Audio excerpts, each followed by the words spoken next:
Seorang juru parkir liar nekat kabur hingga nyaris tertabrak saat menghindari kejaran petugas. Belasan paoga dan juru parkir liar ditangkap dalam razia dan akan didata untuk dilakukan pembinaan.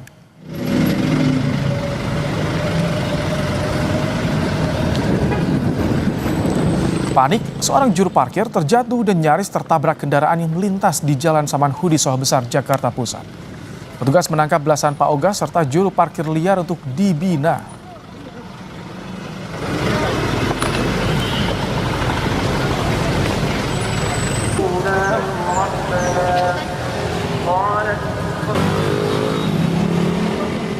Dari pihak kita juga sudah melakukan pengamanan di sana, ya, pencegahan preventif, yang mana juga taman yang dapat dibuka di Jakarta Pusat itu kan salah satunya lapangan banteng dan taman menteng, ya. Ini kita lakukan penjagaan atau mobile patrol itu selama 24 jam. Nah, kalau masalah kucing-kucingan itu udah seperti biasa, ya. Namun kalau dalam hal keramaian kita ada dalam tugas besar, mereka pasti menghilang seperti itu. Namun kita tetap melakukan